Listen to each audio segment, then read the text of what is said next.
what would you do if you were overworked and your arrogant boss and you had a plane crash on an island? Would you be able to survive, or what would the power dynamic look like? Send help is our movie today for Movie Monday. It is Parallel Frequencies. I am Just Blane. She is Coco. You are the freaks. Coco, what's up? What's going on over there? I dare say if you and I were in a plane crash on a desert island, we gonna die. Probably. But I'm not a nepo baby boss, and yeah, you might have some act skills. like, and I don't act like, yeah, and I got a couple skills, and I don't act like Bradley did in this. So, Yeah, we're gonna get into we might it, survive. but- We might survive. We'll leave that up to the freaks. We'll ask them. Freaks, do you think if me and Coco crashed on an island, would we survive? Put it out there. How long? Over or under? How long? How many days? How long do you think we're gonna make it? I got like 3 days. Exactly, right? Depends on I how don't much- know, though, because I've been surviving pretty hard here lately. I just had a kindergarten graduation. That's wild. Yeah, we're surviving May as parents, and any freaks out there who are parents wrapping up the school year, like, tell us how you're surviving May. Hey. How's it going? How was the graduation? It was great. It was cute, I guess. That's what you say. You know what? I got a text from my own dad, and he said, congratulations, only 12 more to go. And I was like, oh my gosh. Yeah. I mean, you don't have to do that many graduations, because typically they don't do like first grade graduation and second grade graduation and all that, right? But I used to be a kindergarten teacher, so I used to prep my kindergartners for their kindergarten graduation. We did the caps and gowns. Oh, yeah. They used to rent a stage and an auditorium for it at my school. They went all out. And I can tell you, kindergarten teachers, we work really hard at getting those kids ready. And, I was really good at, like, I would have programs where the kids were singing in a round. There was like different parts. They had props. I mean, I really went all in on it, like really worked hard on it. And then I realized after a couple of years, parents don't really care if they did a great job in their program or not. They're just going to be so thrilled and taking pictures. And that was it. Yeah. Bunch of that was happening. We didn't care. We were in there smiling, clicking, that's how it was. All the kids would fall down, and it would still be a great program. Everyone loves it. I think some of them did. I think I saw Amanda's kid in there. I think he was over there falling over, and mine was too, and their little buddy. Kids crying. Sometimes they just bust up crying in the middle of it, and you're like, nah, it is what it is. You never know, but it's wild. What have you been watching? You watched anything lately? Over the weekend, maybe? Yeah. Our family just finished on Netflix the second season of Secret Millionaire. We loved the first season, so we had to watch this. It's one of those reality shows where they're competing. And I love it because there's a lot of intrigue, and they make it harder and harder and harder for the contestants. So they have all these people move into a mansion together. And in their rooms, there's going to be a box, and only one of them, when they open the box, it will have $1 million in it. Oh. So one is a millionaire. But everybody else in the house is slowly trying to figure out who the millionaire is, and they get to vote off somebody at the end of every episode. So if they vote the person off, a new millionaire is chosen the next day. But if they don't catch that millionaire, and the millionaire is going to have all these like secret agendas that they give them, so they have to like do their agenda so that they can get a special thing, like they get to vote an extra person off, or they get to, they get these little perks. But if they don't do their agenda, then they get 3 votes counted against them in the voting. So they have to do their agenda, like they have to. But the agenda is also going to kind of expose them to everybody. Now, this is eerily similar to a show called The Mole from way back. Yeah. And then they brought it back on Netflix. It's on Netflix. There's a newer season from a couple years back. But I've always loved this premise. And the mole's the same type of thing, except for it's just one person's the mole. They got to sabotage the game. They're trying to win money. If the mole does his job, they get certain. Yeah, it's the same kind of concept. But I love these shows that do this, where it's making people come out of their comfort zones to play. Because I love how some of them are like, they start off, they're like, oh, I'm not going to lie, cheat, and steal. And that's what they do the entire That's game. exactly what they need to do, Yeah. which you can't blame them. They're in it for the long haul. But then you Oh, have yeah. these ones I love in Secret Millionaire. You have these one contestants once in a while that will say something like, I think I'm getting away with it. I don't think anyone suspects me. And then you hear all these other, confessionals, and they're like, I totally think it's her. Yeah. They're like, she's so obvious, and we are getting her, and it's just hilarious to me. Let me tell you what I've been watching. I caught one, and it's not a surprise. It might be right now because it's top of mind for lots. Widow's Bay on Apple TV Plus. Holy shit. That's all I can say. Matthew Rhys. I love Matthew Rhys. He was on The Americans. I love that TV show. He did a great job on that. And I thought, I was like, here's the come out party for Matthew Rhys. Here he is. Welcome to the world of acting, And this show, you gotta check it out. They're 4 episodes deep. In episode 4, I did one of those, like right off the couch, like, oh my God, what? I love that. It's up there. I love it. We'll talk. I think we got to put that on our docket soon. Mm-hmm. And it's a weekly, every Wednesday. I think they got a couple more episodes. You could catch up. They're only 40 minutes long, but you got to go check out that one. I got to start recording myself watching something for the first time because I got super into watching this girl on, she's, probably like TikTok, Instagram. She's probably really popular, but she watches Star Wars for the first time. And so the clip is just her watching Star Wars. Like, she's like, you guys, I've never seen Star Wars before. I'm going to watch it. And there is something about watching someone watch something like that for the first time that I was hooked. I wanted to see her reaction when, it comes to finding out Darth Vader is Luke's father. She's like, what? I'm like, this is so satisfying. It's such a weird way. Yeah. I love it. But let's get to Movie Monday and Send Help, a movie that was quietly added to Hulu, kind of dropped out of nowhere, started making a name, put it on the banner up there, and that's when I finally said, you know what, I better click on this and watch it. And I was shocked at what I saw. It's not your typical, there's a lot of twists and turns in this Send Help flick with a star cast. Sam Raimi directing. And I love Sam Raimi from way back, but you got Rachel McAdams crushing it, by the way, and Dylan O'Brien crushing it in his own way. We hate him, right? We hate this guy, Bradley Preston, in the movie. And he comes across and you think he's got some redeeming qualities, and he just doubles down and it makes it even worse. So he gets what's coming to him. But what do you think about this? This has been on your radar for a while too, I think. Yeah, I remember when it first came out and seeing the trailer and stuff, and I said, this is going to be great. And I think like a lot of other things, you just kind of forget about it or, move on with life. So when it did drop on Hulu, I was so excited. I was like, oh my gosh, we're finally going to see it. So such a good premise of that blend of horror and comedy. I mean, I think they did a fantastic job. There was once a time when horror was horror and comedy was comedy. And now we live in this beautiful age where you get to watch a horror movie and laugh through it too. And I love that. I'm here for it. Genre blending is my favorite types of movies. Like, blend them all together. Everything I laugh in a horror movie. I want to have some moments where I'm like, this is hilarious. I'm having the best time. Yeah. Yeah. And this is one. This definitely is one. And simple premise, really, if you look at it, because this is the typical classic, who are you when the lights go out? Who are you when you don't have a LinkedIn profile to look at? And they joke about it. They make fun of her on the airplane. Remember that? And they're like, they find her Survivor audition tape and they're making fun of her. Yeah. I wish. Let me tell you, I got a Survivor audition tape out there somewhere. Do you really? I do. I applied. I went down, and this is way back. I faked. Oh my God, I can't believe I'm gonna tell you this. This video's out there. I hope we need to dig this up and show this video.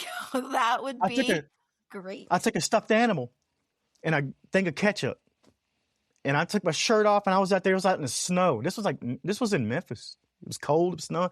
I had my shirt off. I had some of the ketchup on me, like blood, and I was over there eating.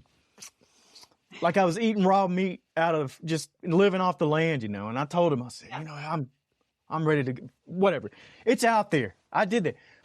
They could have easily made fun of me, but they did it to her. And then you find out, you're like, oh no. Shouldn't have done that. They shouldn't have done that because they're going to need her.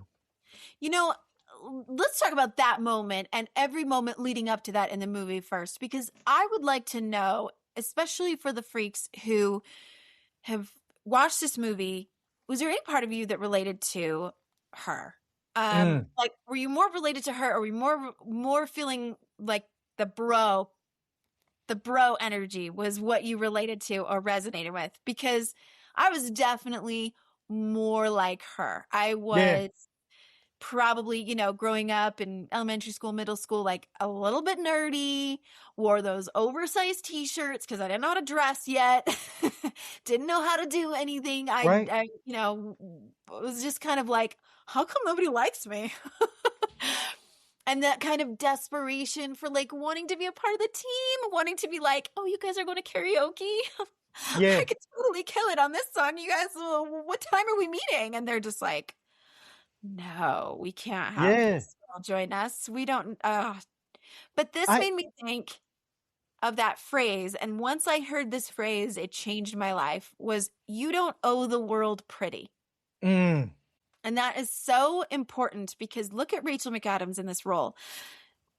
Not attractive in the first which is wild. Yeah. And she's gorgeous. We all know Rachel McAdams is gorgeous. We know that. But what if we are all that? We are all the unattractive and the attractive. What if we can all be either or both or anything, right? Like the episode of Seinfeld where the girl was one way in the light and another way in the... Remember that one? That was great. That. Yeah.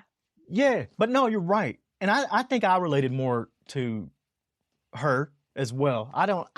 You've known me for a while. I don't really have that bro energy where I'm going to be making fun of somebody. I'm definitely not making fun of somebody's damn Survivor tape when I've got my own out there floating around.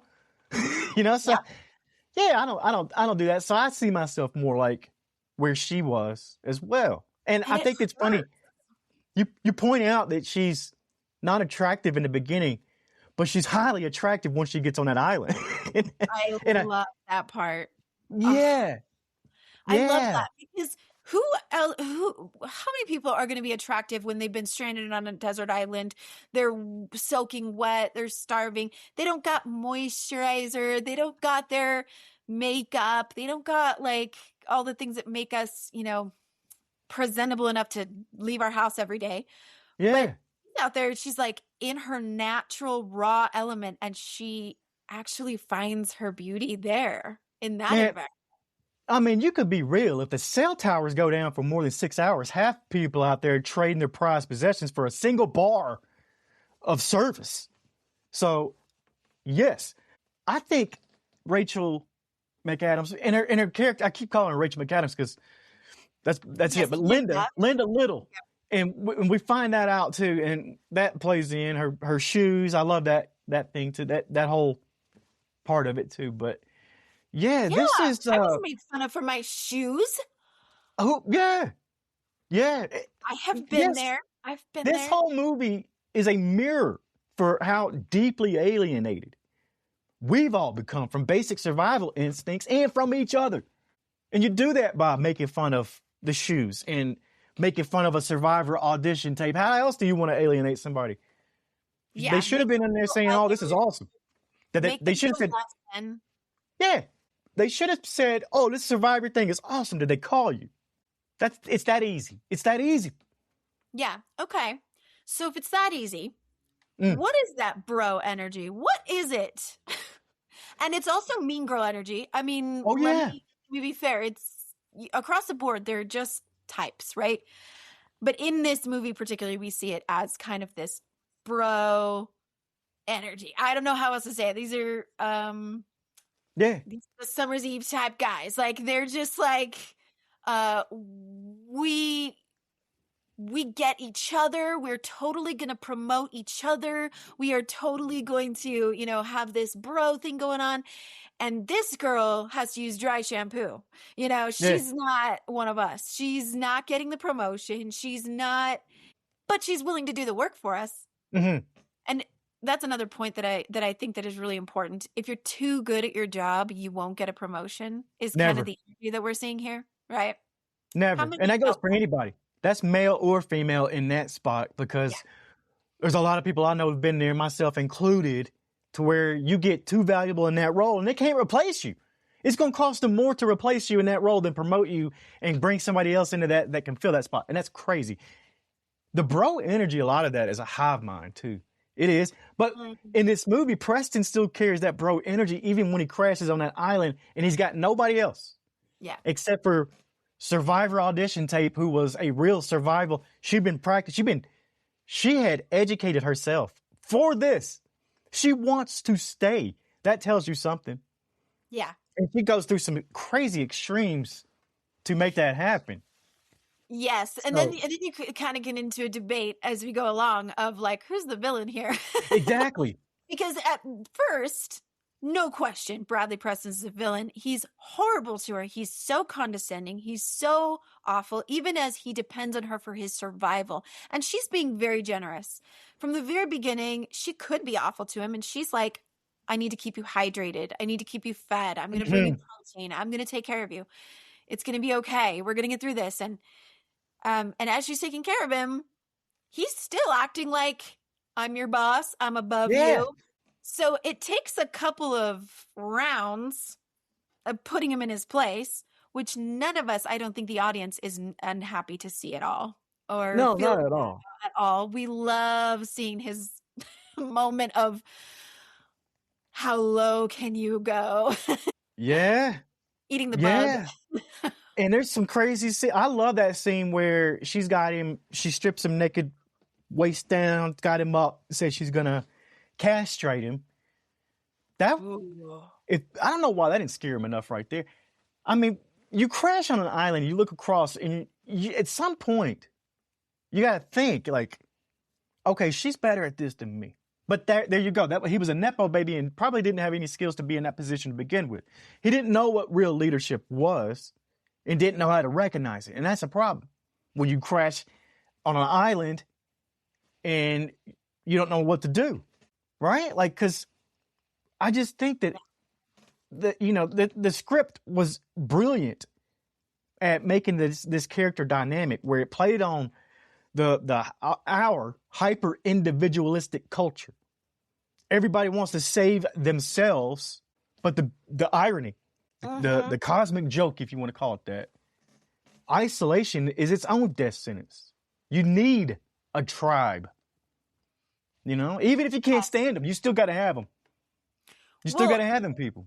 You see that on shows like Survivor, Alone, Naked and Afraid. Yes.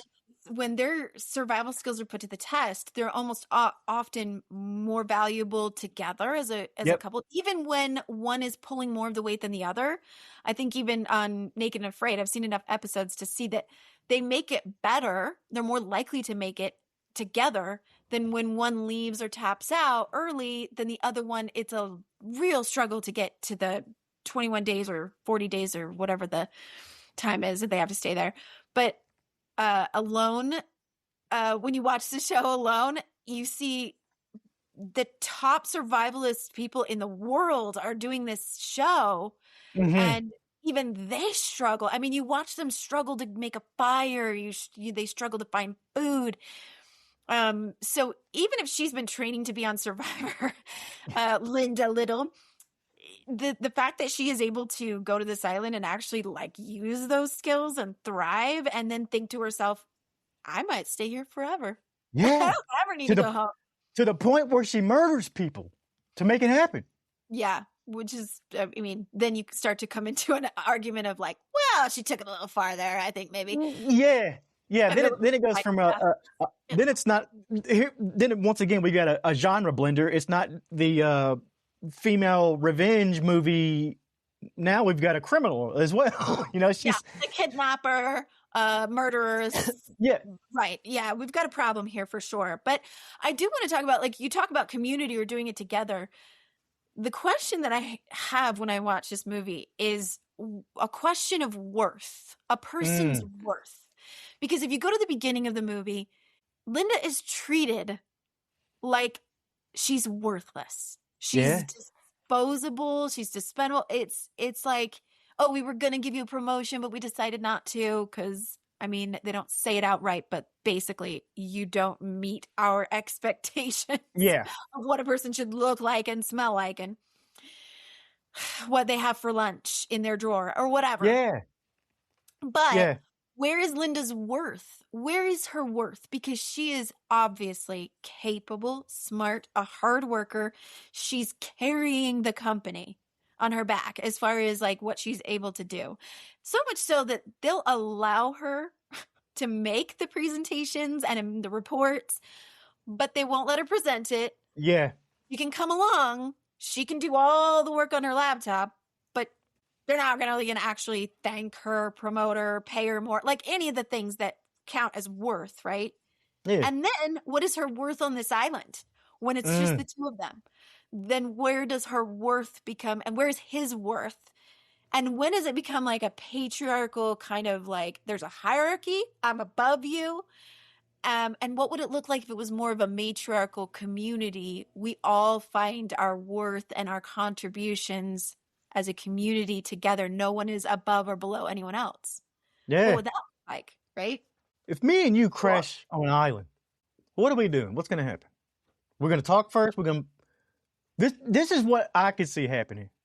Okay. Is me and you discussing, hey, what kind of survival skills do you have? Hey, what do you have? Hey, what should we do first? Let's talk about what would we do first, Coco? We would make a good team because although I don't have the skills of actually being able to do a whole lot, I'm very capable of following directions. Oh, you are. I'm a good idea person. So I can be like, here's what I think we should do. Now you tell me how we get those things done, and I will do what I'm told.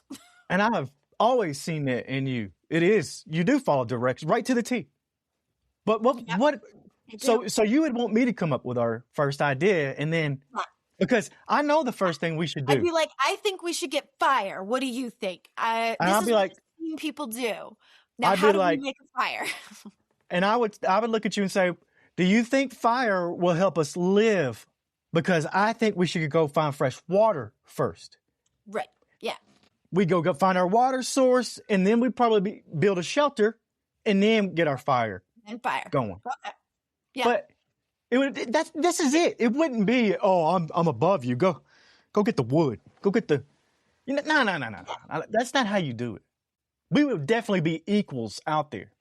Even if you were following my direction and instruction, I would still see you as an equal because we ain't getting out of there if I don't look at it like that. Yeah. Better.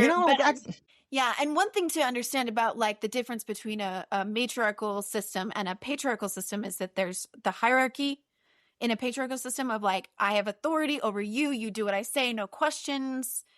I'm not saying that's bad. I think there's a lot of situations where that's needed. Mm-hmm. I understand, like, that's the way hospitals run. Like, there has to be a hierarchy of, like, I have tenure here. I have more, time and skills I put in. And we don't have time for you to question me as an authority figure, right? So it saves lives. I get there's a place for that. But a matriarchal system is a little bit more like what you just described, where, like, it's about everybody puts the community as a priority first rather than who's in charge of that community. So It's just interesting that while Linda was in a system that was very patriarchal in her corporate job, she has like no say in what happens to her. She's completely at the mercy of this nepo baby boss that she's got. And then she switches those roles and then she's like, you will do what I say unquestioningly on this island because I have the authority. What's your final thoughts on Send Help? Oh man, I always dreamed as a kid when I was really treated badly or made fun of, usually by boys. I'm just going to say. Yeah, no, I get it. Girls are mean too, but the way that you see it in this movie, I recognize that more having had that happen with boys when I was in elementary school than girls. And I would have loved an opportunity to get back at them or to show them up somehow. Would have been a dream come true. So that was really satisfying to watch in this movie. Is to see that moment where she stabs the rat. Yeah. And that sort of feral, primal, like almost like a tiger. I don't know how else to describe it. She's just like, don't question me again or this will be your testicles. Yeah. It was satisfying. I'm not going to lie. I don't agree with the murdering, but that was fun to watch. It was. And then that was a nice twist, I think. That's a Sam Raimi, type of thing to throw in there to do. And they could have kept the movie straight and just done it without the murder and it would have still been great. It would still been great because we got that character dynamic we get to see and we get to sit here and break down and talk about. I've been in that corporate world. I've seen that type of stuff go on and maybe not recognized it at the moment, but thought about it later and realized, oh, that's why all the girls were piled up in my tiny ass little studio. They felt better in there. They felt good around me. I wasn't doing that stuff. Make them feel seen and safe, and at least that their contributions are recognized and appreciated. I hope so. If I ever worked with you and I made you feel that way, hit me up. I want to hear that. I want to know. I don't ask for much. I'd like to know. I got a couple names in mind that I could probably. I won't say them. It shouldn't be that rare, and yet it is, and that's sad. And let's do better, humans. Yeah, do better. Do better. I love this movie. I think this movie was a no-nonsense thriller that really punched above its weight class. Like, I'm serious. I don't know why this one didn't get more love from... Maybe it did. Maybe I missed it. Maybe I'm on the wrong frequency and I didn't see it come out. But, I think I found it and then had to tell you, right? And you didn't even know it was out. Yeah, I didn't realize it was out streaming, but I had remembered watching the trailer. Yeah, and you'd been waiting on it, right? Like something else must have come out on Disney and Hulu right at the same time because we can't be on top of everything all the time. We're just two people. We're just human beings. Yeah, I gotta say, final thought that in a landscape out there of bloated 3-hour corporate products, a movie that knows exactly what it wants to do and executes it with sharp wit and tension is rare. And that one is right here in front of you as Send Help. I give it a must watch. You got to watch this. Go watch it tonight. It's long, but it won't feel long. It won't feel long at all. I watched it in one sitting, and I think it is over 2 hours long. And that's rare for me. So, go check this movie out. I am Just Blane. She is Coco. You are the Freaks, and this is Parallel Frequencies. We will see you on the other side.